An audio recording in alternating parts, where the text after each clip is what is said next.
Hello, I'm Robert Ellsberg. I'm the publisher of Orbis Books, and I'm very happy to be joined today by really one of my all-time favorite authors, Veronica Mary Rolf.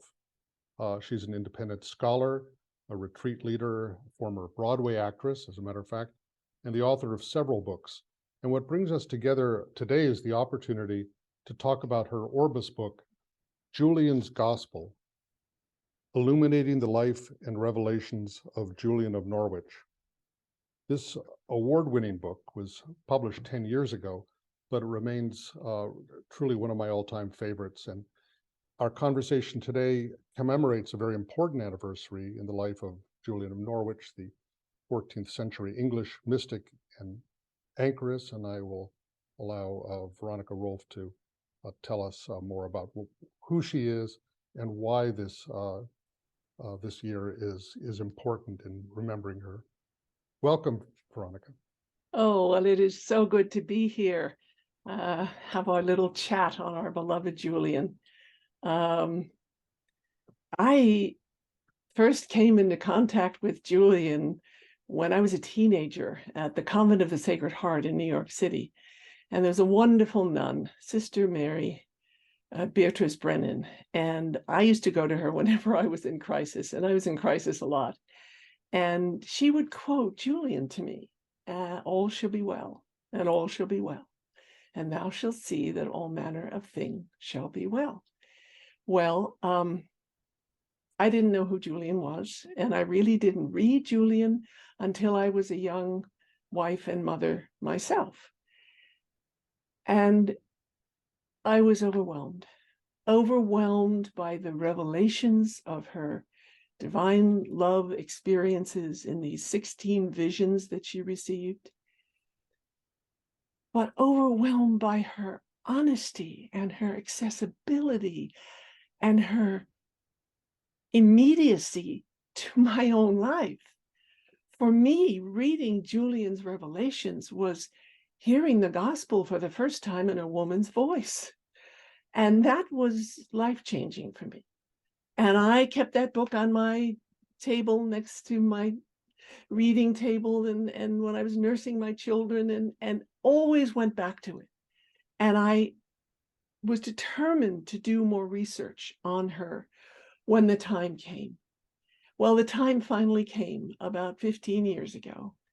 And I just felt I had to immerse myself in 14th century medieval history. I'd already been a medievalist in college and medieval theology, medieval music, dance, etc., poetry. But now I really wanted to understand Julian as a wife and mother, because I was convinced she was not a nun. There's nothing in her writing that gives the least inkling that she was in a religious order before she entered an anchorage later in life, and that she was a mother who lost a child in the Great Plague.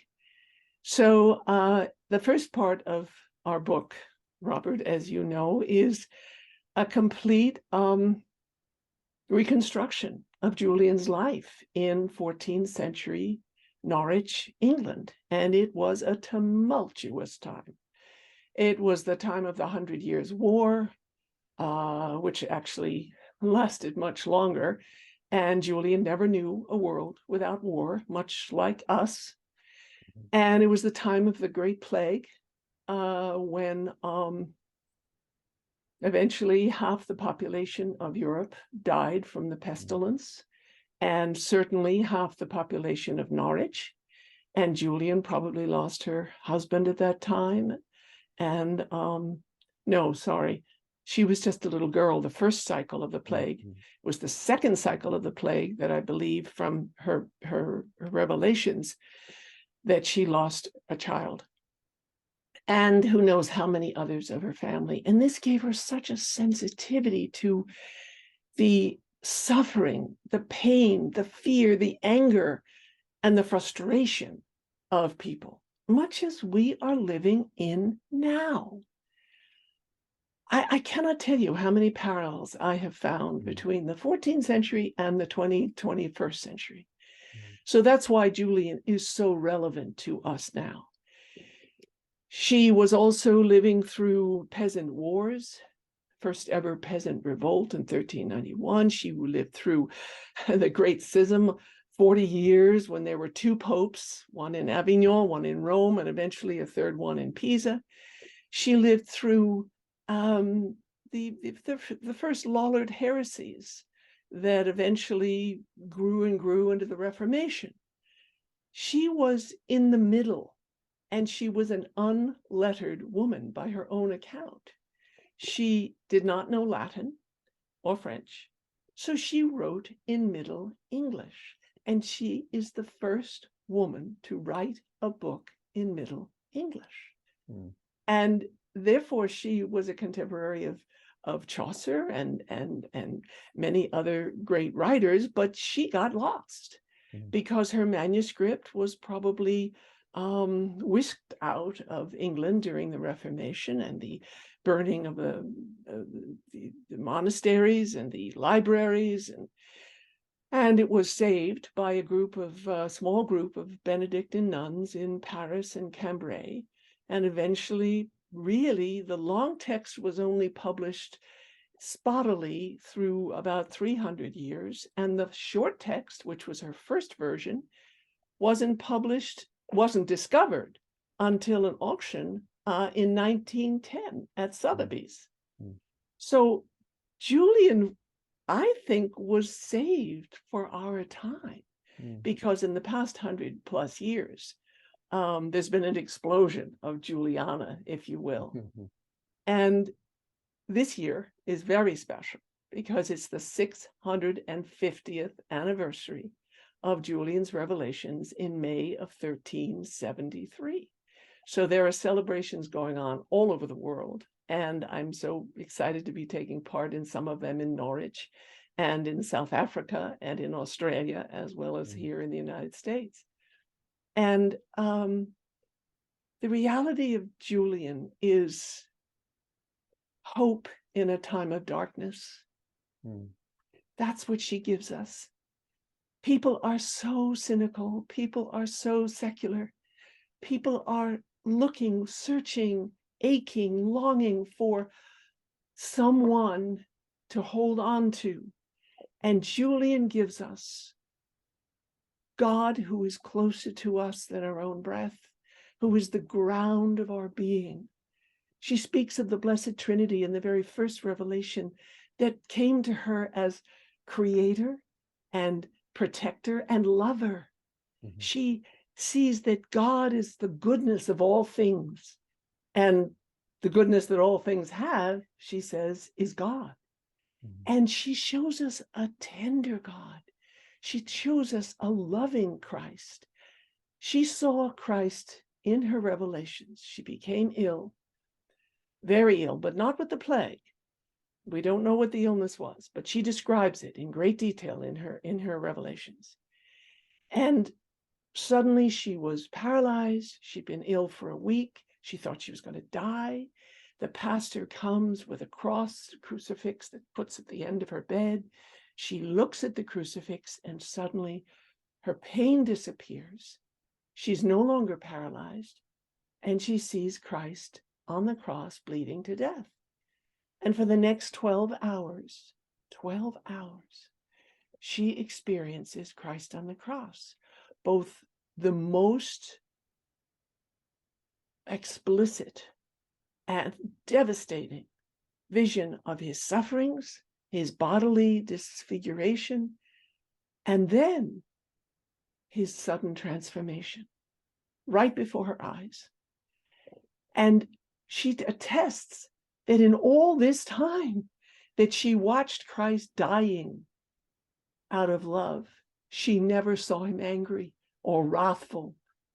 And she comes to the conclusion there is no wrath or blame in God.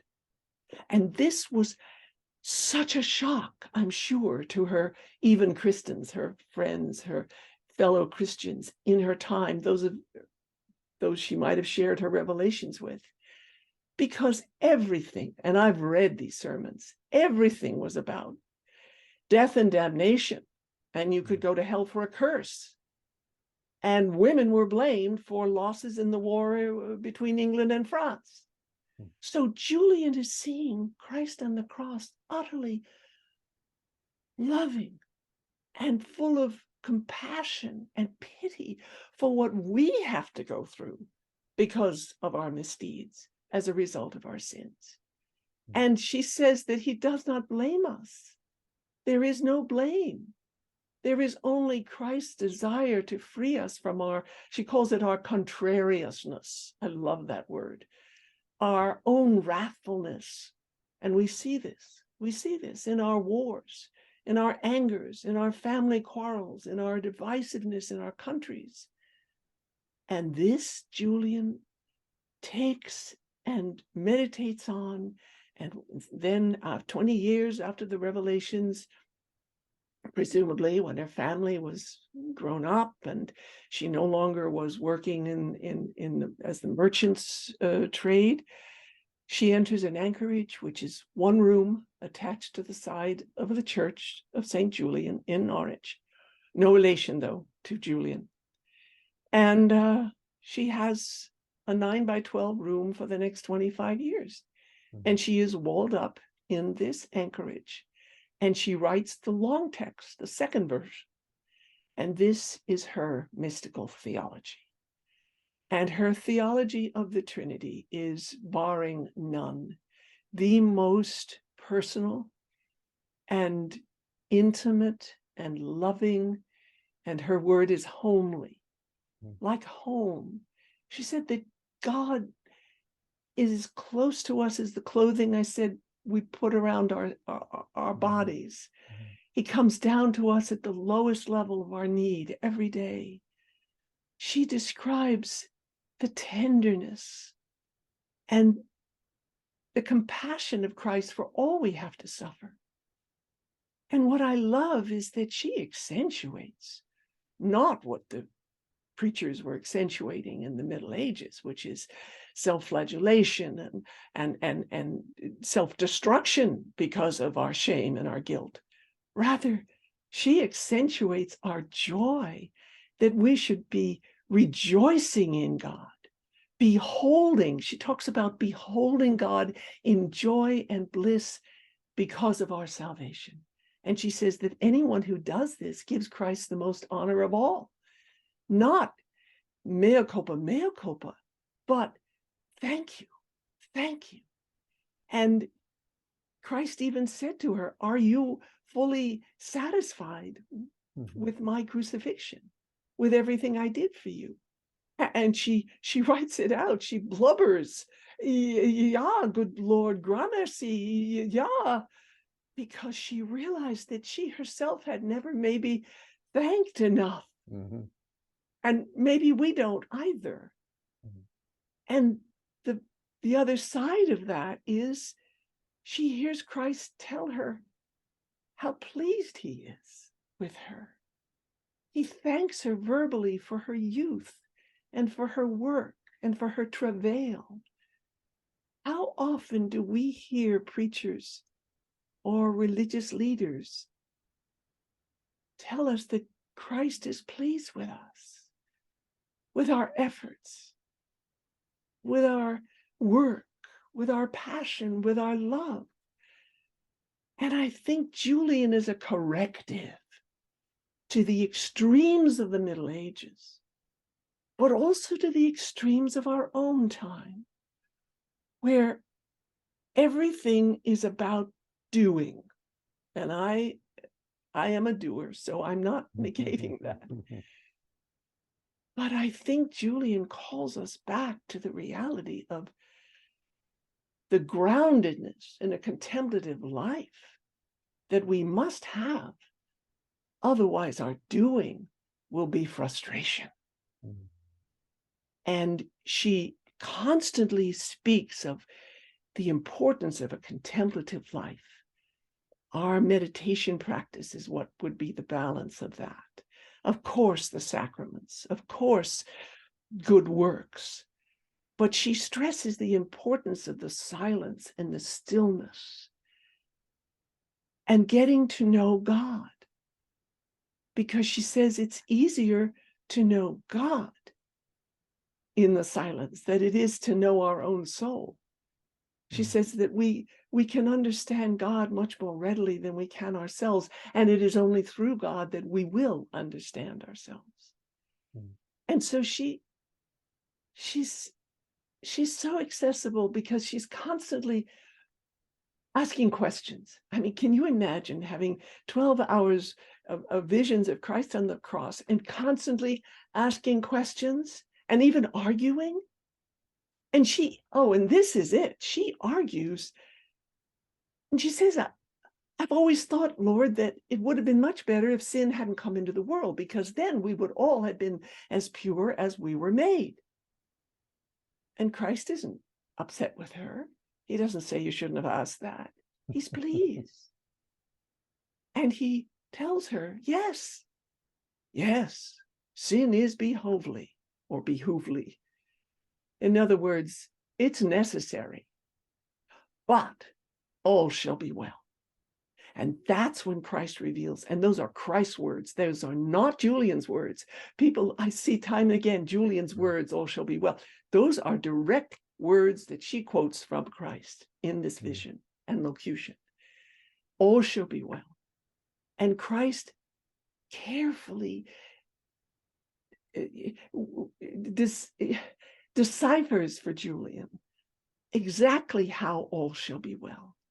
It doesn't mean everything's going to be well today, tomorrow, the next day, that all wars are going to cease, that sin will be obliterated, that we'll have our problems solved and our family problems solved and our children's problems solved and the government's problems solved. No. That's a wrong reading. All shall be well in the ultimate sense. Christ died on the cross, and it was fulfilled. But we don't yet have the minds and hearts to see and feel it and experience it fulfilled. And only when we are transformed and when we are fully become Christ, will we be able to see how Christ is at work all the time, transforming the cross into his own resurrection. And so Julian counsels trust. Of all things, Julian wanted to feel seker, S-E-K-E-R. She uses that word about 35 times in sekerness, all variations of it. That's what she didn't have, and that's what we don't have. And that's what she wanted more than anything, to feel seker. She wanted to know how God sees us in our sinfulness because she was tortured by the threats of the church at that time. And she understood that because God becomes human, God becomes every one of us. And because God looks at Christ's own Son, God does not blame us because he can't blame his own Son. And she finally finds the sekerness, the security she had sought. And she calls this the lesson of love. The lesson that was revealed to her was all about love. It was about nothing else. That's why there's no blame. That's why there's no wrath in God, because God's lesson is unconditional love.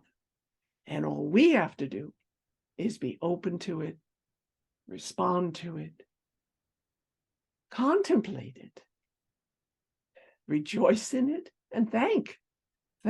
Yeah, gramercy. So I just, there's no way to sum Julian up, but if I had to, I would say her love of Trinity and the development of her Trinitarian theology throughout the book, and her absolute trust, her glowing joy. And she's not denying suffering. As I just indicated, this is a woman who lived through great tragedy and lost everything. So she's not oblivious to what we human beings go through. But she says to us, even when we are suffering, we must rejoice in the Christ who is transforming everything into his own and eventually our resurrection. So Julian really throws a light, illuminates all the great dogmas of the church. She puts fresh views on everything that maybe we've studied too much or taken for granted. And she makes every aspect of Christianity come alive. And we rethink, we refeel everything from prayer to mercy and grace, how they work, to obviously our love of neighbor, our devotion, our service, and the ultimate importance of our contemplative life. Well, that's a pretty good summation of the book. There are so many memorable and arresting images that Julian uses. Of course, one of my favorites is when Jesus is holding this hazelnut in his hand, and what's that? He said, "This is everything that I've created," and it stresses both the littleness and the contingency of creation, but also the immense worth is measured by the sacrifice, the suffering that he underwent for this little hazelnut, so that all of her reflection on sin or weakness or our failings, rather than turning in a kind of self-flagellating way about how terrible we are, it's all a reflection of the immensity of God's love, right? Oh, beautifully said. That hazelnut is a mystery, and I'm still sorting it out after 45 years of loving Julian. It appears it was something like a hazelnut. We don't know. She wasn't sure. She was questioning one of her first questions. What is this? And then what does it mean? Yeah. And as you said, it means that it is all that is made. And I see it sort of like, Julian being a telescope and zeroing out, and suddenly that little hazelnut is like the planet floating in the great universe. And she sees everything as being born in the moment and protected in the moment and loved in the moment. And that's how we should love our earth and each other, in the moment. And she realizes that if God loves a teeny tiny hazelnut so much that it could get crushed so easily. They used hazelnuts for cooking, and that was like a peanut to us. So, she would have used a mortar and pestle to make a paste. They used hazelnuts for paste. And so she thought, we throw those things away. But no, she sees that God loves everything because it's all coming from God. And is coming from God through her and through all her even Christians. And so all through these revelations, we assume, because she refers to the women around her bed who were watching over her and keeping the fire lit and bringing her cool towels for her head, because she was probably comatose to them. But she kept wanting to tell them. She kept wanting to relate to them. At one point, she laughs out loud, and I can only imagine what their shock was when they heard that. But she cannot wait to tell her even Christians what she's experiencing, so they can experience it too. So she has this great compassion for everyone, and she speaks about Jews and pagans in ways that they don't normally do in the Middle Ages. She sees Christ's blood on the cross, the precious plenty of his dear worthy blood covering all the earth, and not just part, all the earth. She sees again and again these universal symbols of salvation, which are quite shocking for her time.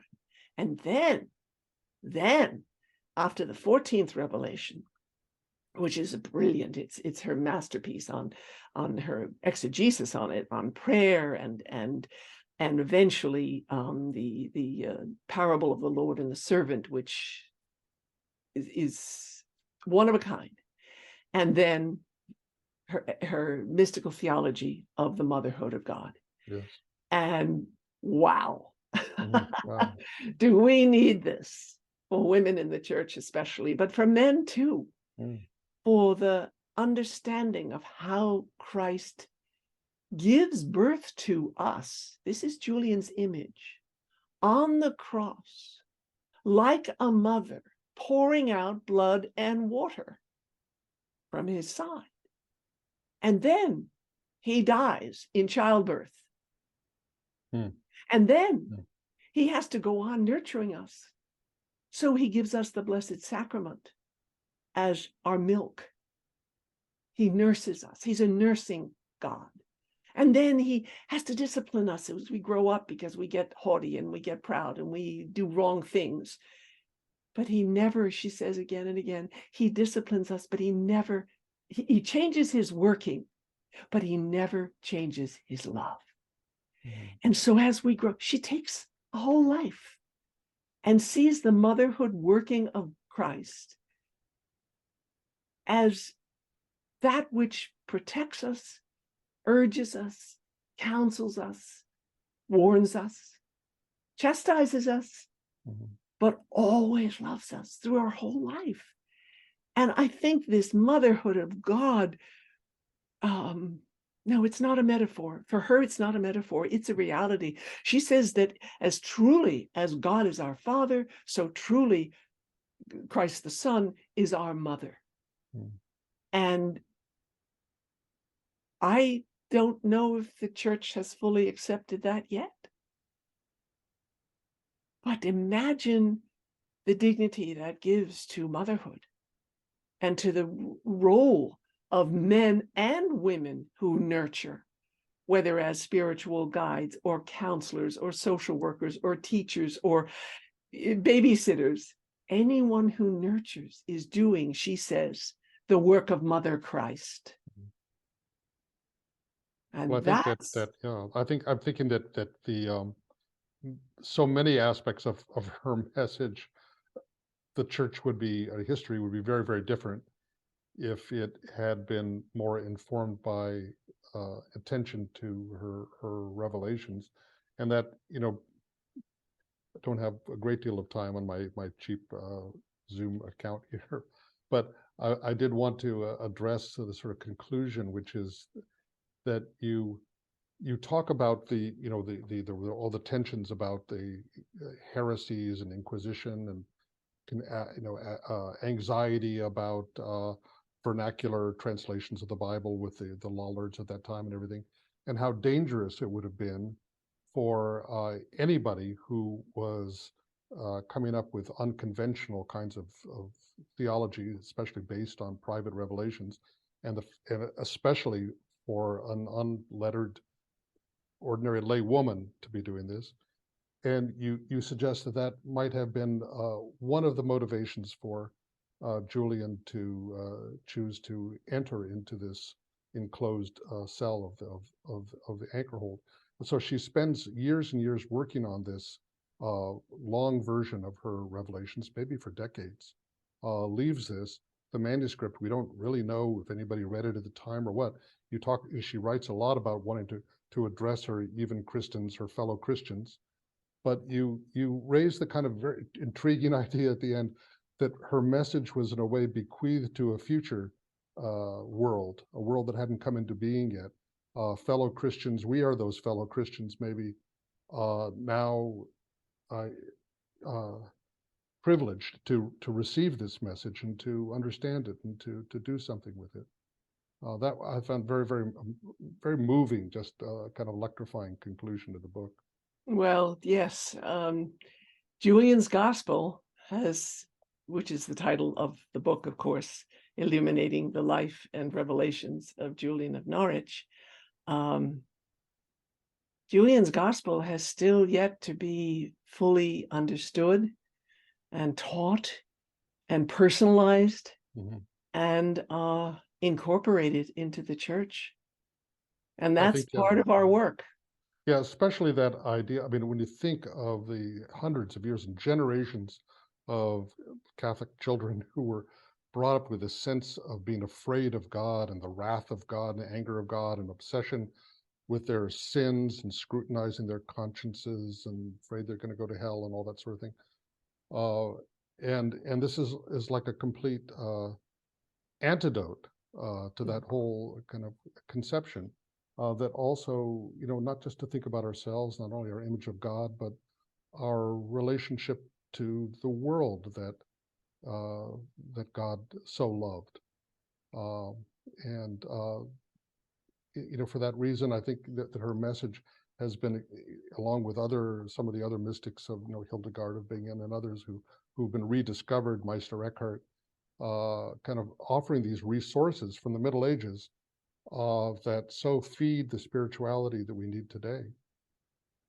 Absolutely. And there is a spirituality developing around Julian. There are Julian workshops, of course, in Norwich. There are the religious who are devoted to Julian, the Anglican religious. There are retreats. I have given countless retreats in Julian's revelations. I've done podcasts, Life, Love, and Light podcasts on Julian and her revelations. And I find, and I have a website, of course, juliansvoice.com, where I do blogs on Julian. And now I am finding more and more people who are also spreading the word of Julian's message. And Julian grows on you. Absolutely. And once you fall in love with her, it's for life. And she's always with you. And she always responds. Mhm. And she teaches in the gentlest and firmest ways. And every time I go back to her revelations, I find something totally new that I never saw or heard before, it seems. So they are a constant giving of her love and the love she experienced Christ give her to the world. I just hope she does know how much we love her, and we want to celebrate her this year especially. I'm going to be giving a talk on Julian for the Friends of Julian in Norwich in June, and I advise those who might be watching this to go to their website, Friends of Julian, to look at all the wonderful festivities that are going to go on in and around Norwich and indeed around the world during the whole year of her anniversary. So I'm so grateful for this time to be able to talk a little about her with you.